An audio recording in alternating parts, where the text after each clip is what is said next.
The Chinese constitutions promise ethnic equality and autonomy, but how much of it really exists beyond the text? China is home to 56 ethnic groups, ranging from Uyghurs in Xinjiang, the Tibetans in Himalayas, the Mongolians, the Zhuang and Hui. All of these communities contribute to a complex and diverse national identities. In practice, the state grants them the right to preserve their cultures, govern their regions, and the right to share equally within the life of the nations. However, in practice, is that autonomy real or merely symbolic?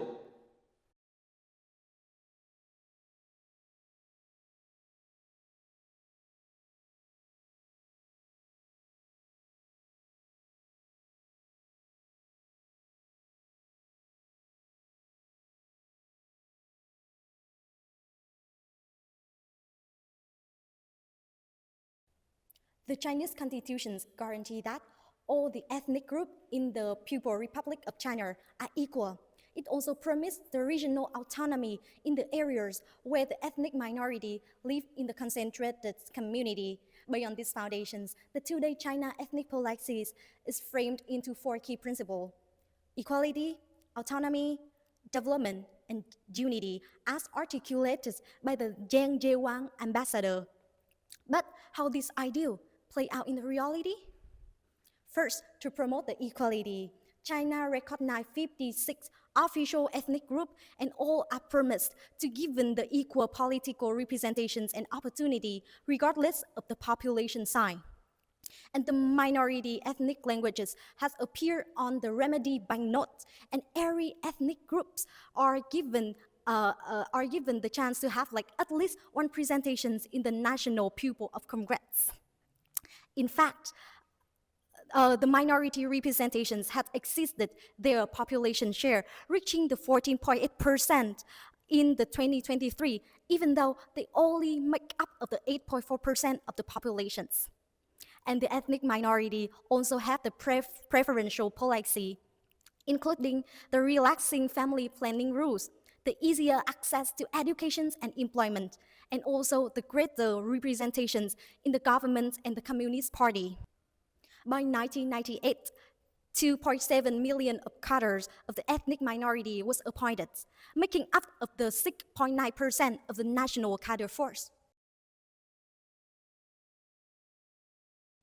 Beyond equality, like the principle of autonomy, the regional ethnic autonomy is intended to let the ethnic minority self-govern within the defined territory, such as the 5 autonomous regions, the 30 autonomous prefectures, the 120 autonomous counties, and over 1,200 ethnic townships.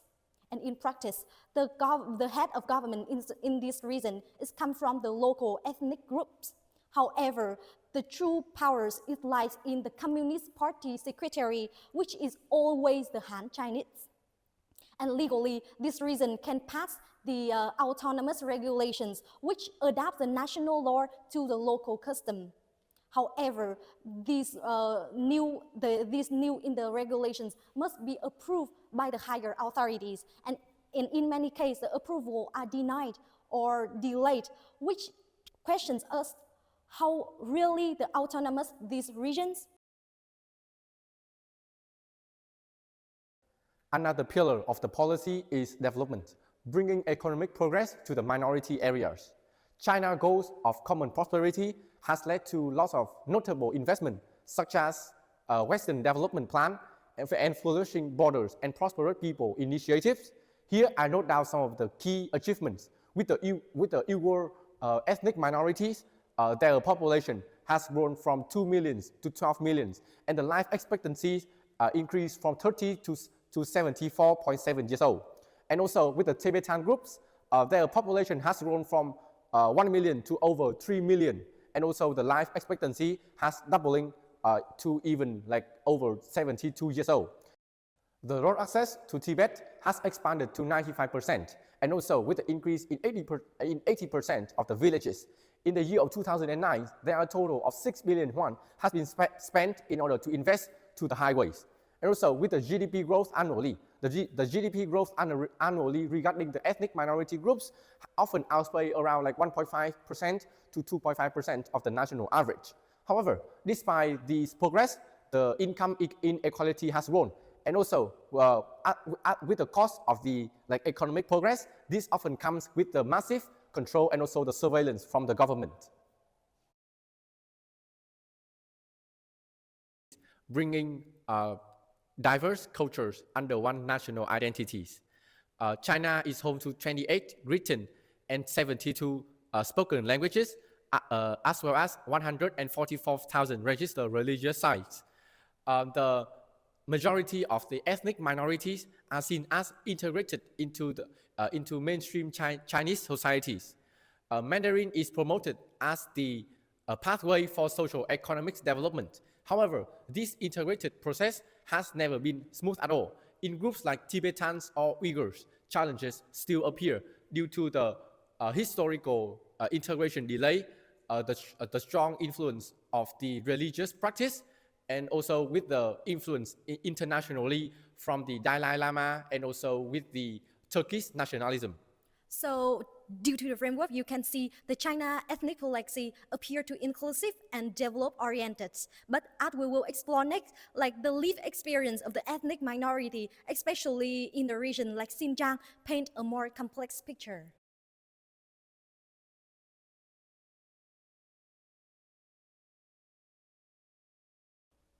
While China's constitution and ethic policy draw a commitment to inclusion and autonomy, reality tells a different story, a story of centralized control, systemic censorship, and cultural suppressions.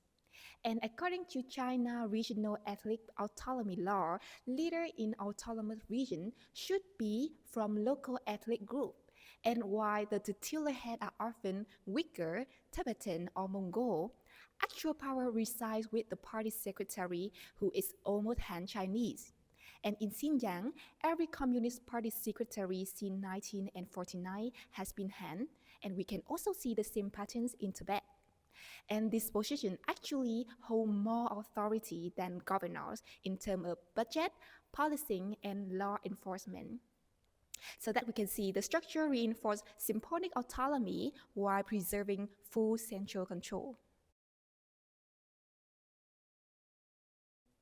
Xinjiang has become one of the most heavily surveyed regions on Earth. The Chinese government used facial recognition, GPS tracking, DNA connections, and AI surveillance, particularly targeting Uyghurs. And a report found that the Integrated Joint Operations Platform in Xinjiang flagged individuals for activity like entering through a back door of a home, avoiding social contact, or using more electricity than neighbors. China also censored Uyghur language content online. For example, social media accounts posting religious or cultural content in Uyghur have been suspended or deleted. And in 2017, authorities removed over 10,000 Uyghur material from Chinese platforms, including poetry, music, and religious sermons.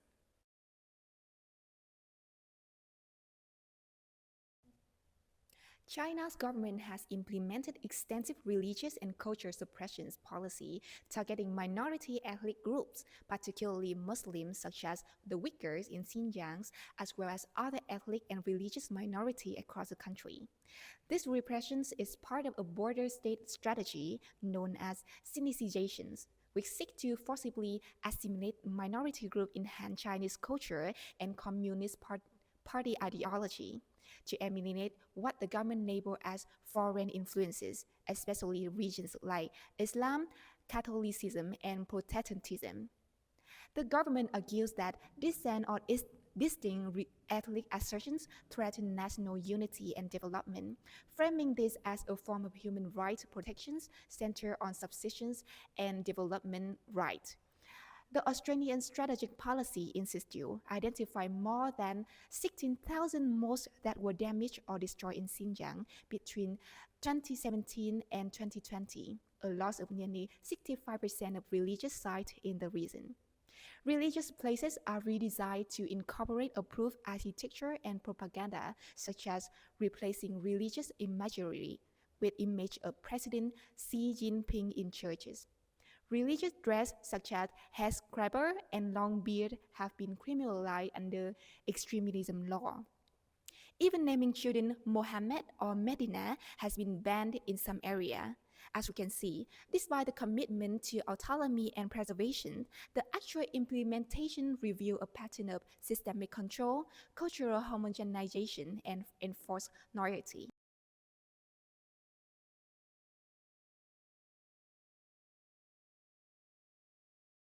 Behind the promises of autonomy in China lie a deeper truth. The system itself is built to prioritize the unity over diversities, not only in the policy but also in the ideology. China model, deeply rooted in the communist ideology, centered around the single-party system. Its mission is to maintain the national unity through the ideological conformity. The constitutions affirm the leadership of the Communist Party as the defining features of socialism with Chinese characteristics.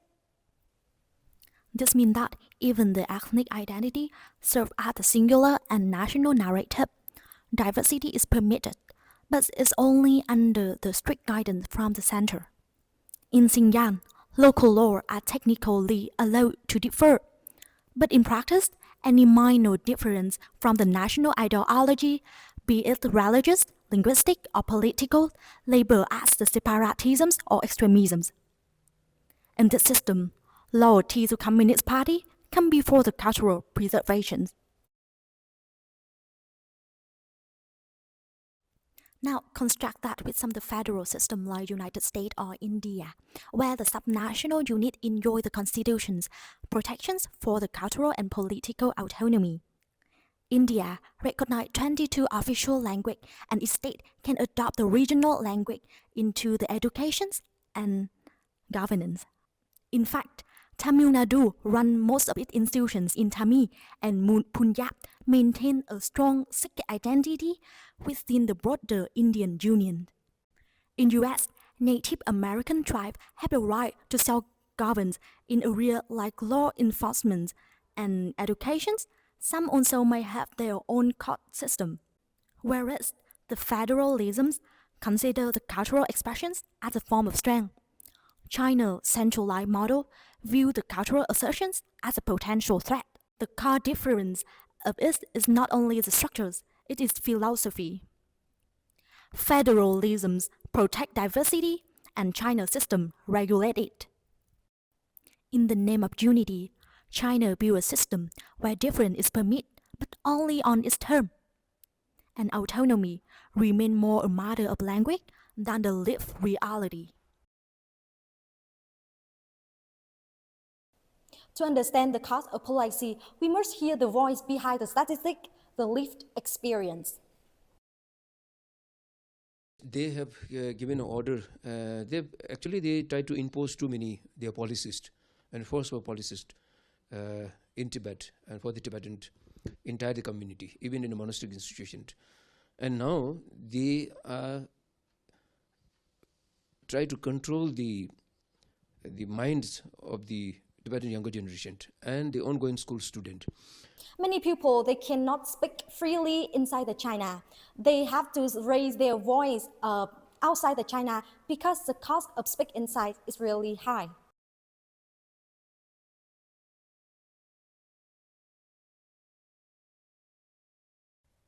The Sinicization of Inner Mongolia is a powerful example of how China's ethnic policy has led to the erosion of minority rights and cultural identity. The government replaced Mongolian with Mandarin in key school subjects like history and politics, while Mongolian will be taught as a foreign language.